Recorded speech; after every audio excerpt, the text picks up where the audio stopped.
मैं आपको धन्वंतरी पूजन का विधान बताता हूं। भगवान का सुंदर कृष्ण पक्ष की त्रयोदशी को कार्तिक के महीने में धन्वंतरी देव का पूजन, धनतेरस का पूजन माना।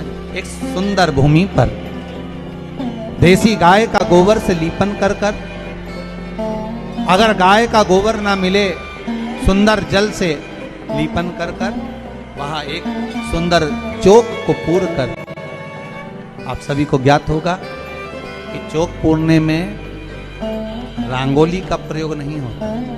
आप लोगों को मालूम होगा चौक पूरने में आटा और हल्दी का प्रयोग होता है। आटे हल्दी का प्रयोग क्यों होता है?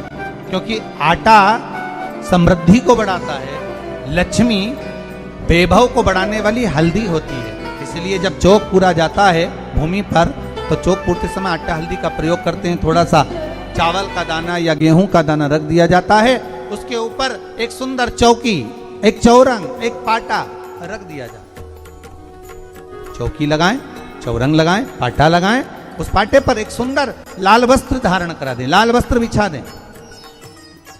एक थाली लें, उस थाली पर कंकु से, रौली से, कुंकू से गिला कर कर स्वस्तिक का निर्माण कर,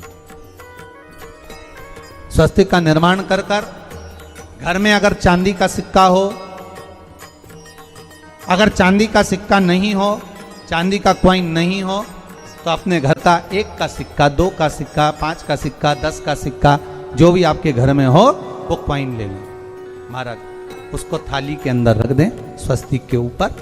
फिर उसका स्मरण करें। आटे के 7 दिए बनाएं, एक थाली में, एक प्लेट में रख लें, घी के दिए बनाएं और उसमें सुंदर बाती को लगाएं। ध्यान दीजिएगा, इसमें जो बाती लगेगी वो लंबी बाती लगेगी। लक्ष्मी जी की पूजन में जितनी भी बाती लगे वो लंबी लगे। महाराज घी के दिए लगा दें 7, सातों दियों को प्रज्वलित कर लें, प्रकट कर लें। एक दिया तेल का लगा लें। तेल का जो दिया लगाया है, जहां पर आपने सिक्का रखा है, कॉइन रखा है, उसका लेफ्ट हैंड, मतलब आप ऐसे बैठे हो तो आपका सीधा हाथ की ओर आप तेल का दिया लग दें। और जो 7 दिए आपने लगाए हैं वो लक्ष्मी जी के राइट हैंड, मतलब आपका लेफ्ट हैंड हो गया, लक्ष्मी जी का राइट हैंड, आपका लेफ्ट हैंड हो गया, आपका उल्टा हाथ। वहां पर 7 दिए जो आपने प्रज्वलित करे हैं वो प्लेट में रखें। सुंदर थाली जो आपने पूजन के तैयार करी है उसमें कुंकू, रोली, हल्दी, अबीर, गुलाल, चंदन, मौली, लाल धागा, मौली, अमरबेल के टुकड़े, कमलगट्टे, हल्दी की गांठ, सुंदर भाव में उसको रखें। जल का पात्र सुंदर आनंद से, जो क्वाइन चांदी का और देसी क्वाइन आपने जो रखा है उसका जल से पूजन करें। क्वाइन का पूजन करें, कंकु आदि से पूजन करने के बाद दोनों सिक्कों को उठा लें। दोनों क्वाइन, जो चांदी का सिक्का है और जो देसी क्वाइन है, उसको उठाकर उस पर जो कलेवा है, मौली है, नाड़ा है, लच्छा है, उसको लपेटना प्रारंभ कर दें और उसको लपेटें। पहले चांदी का सिक्का लपेट दे, फिर देसी सिक्का जो आपने रखा है 1, 2, 5, 10 का जो सिक्का रखा है उसको लपेट, थाली में उसको रख लें। फिर वापस उस पर जल का छींटा देकर उसका पूजन करें। महाराज हल्दी, रौली, मौली, चंदन आदि लगाकर सुंदर भाव से चावल को हल्दी में भिगो लें और पीले चावल कर कर उल्टे हाथ में चावल लेकर माता लक्ष्मी के ऊपर जो 2 सिक्के रखे हैं उनका पूजन करें। साथ में जब चावल छोड़ते जाएं तो गणेश जी का भी स्मरण करते जाएं। हे रिद्धि सिद्धि के दाता श्री गणेश जी महाराज, आप हमारे यहाँ पर सदा माता लक्ष्मी को लेकर, कुबेर भंडारी को लेकर सदा विराजमान रहें, नारायण को लेकर सदा विराजमान रहें। चावल छोड़ते जाएं और बाबा से विनती करते जाएं, माता लक्ष्मी से निवेदन करते जाएं। भगवान शिव का स्मरण करें, भगवान नारायण का स्मरण करें, माता लक्ष्मी का स्मरण करें, रिद्धि सिद्धि के दाता भगवान श्री गणेश जी महाराज का स्मरण करें। छोड़ते जाएं। जब चावल पूर्ण छोड़ दें में पूजन पूरी तरह से हो जाए, तब महाराज 7 सुंदर आनंद से अमरबेल के टुकड़े, अमरबेल वृक्ष पर एक पीले कलर की बेल चलती है, पीली, उसमें पत्ते नहीं होते, वो किसी भी वृक्ष पर डली रहती, वो अमरबेल कहलाती। ये अमरबेल लक्ष्मी पूजन में, समृद्धि के लिए, मकान के मुहूर्त के समय पर, गृह प्रवेश के समय पर बहुत कार्य आता है। ये अमरबेल को पानी की जरूरत भी नहीं पड़ती, आप रूप किसी वृक्ष पर डाल दी जाए वो अपने आप फलती चली जाती है। उसी तरह हमारे यहां भी हम भगवान से यही प्रार्थना करते हैं, जैसे अमरबेल बिना पानी पड़े भी किसी भी वृक्ष पर डाल दी जाए पनपती जाती है, बढ़ती चली जाती है, ऐसे हमारे घर में बेबहू लक्ष्मी बढ़ती जाए। अमरबेल के 7 टुकड़े, कमल गट्टे 7, हल्दी की गठान 7, माता लक्ष्मी को समर्पित कर दें। दोनों हाथों में हल्दी पिसी हुई लीजिए और माता लक्ष्मी के ऊपर उसे चढ़ाना प्रारंभ कर दीजिए।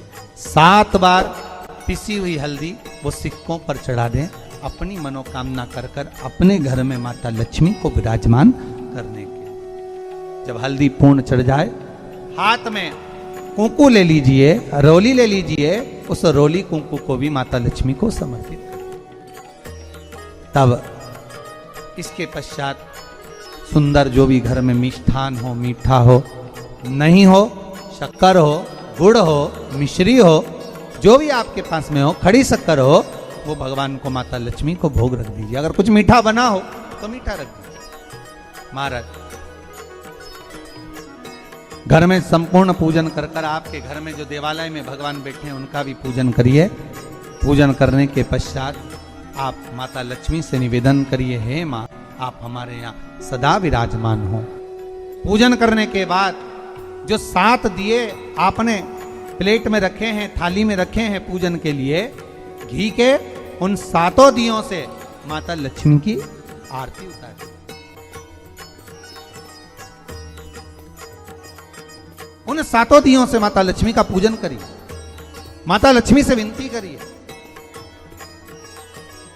मां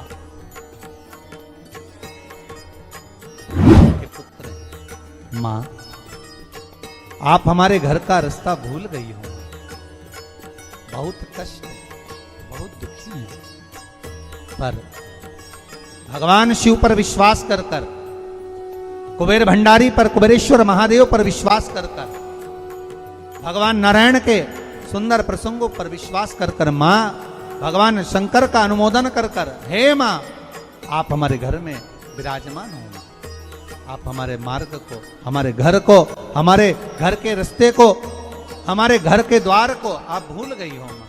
हे बेबहू लक्ष्मी, हे धन लक्ष्मी, हे संतान लक्ष्मी, हे मां लक्ष्मी, हे धान्य लक्ष्मी, आप हमारे घर में विराजमान। 7 दीप जो प्रज्वलित करे हैं उससे माता की आरती उतारिए, फिर माता को झोली पसार कर प्रणाम कर कर भूमि पर नमन करो।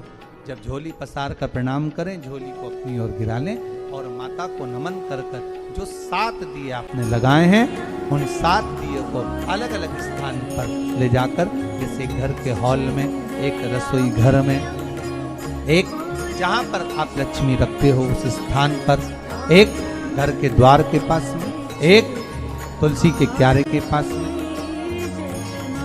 ऐसे अलग अलग 7 स्थान पर उन दीप को रख दिया है। एक भगवान का जहां पूजन हुआ है, लक्ष्मी की जहां आराधना करी, एक दीप वहां पर भी रखा जाए।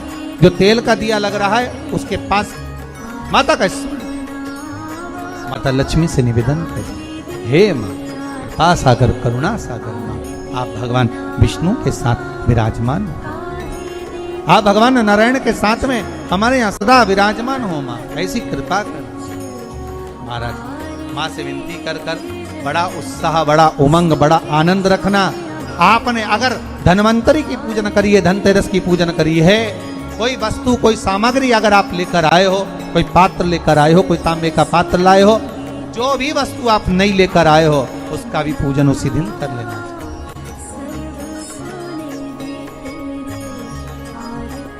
उसका भी पूजन। ये लक्ष्मी अगर आप धनवंतरी का पूजन करते हो, धनतेरस का पूजन सुंदर कार्तिक के महीने की कृष्ण पक्ष की त्रयोदशी को अगर आप कर रहे हो तो ये लक्ष्मी भले मेरे साथ वैकुंठ में जाकर रहे, पर लक्ष्मी का एक अंश तुम्हारे घर से कभी नहीं जाएगा, वो सदा विराजमान रहेगा। ऐसी है मां धन्वंतरी की पूजा।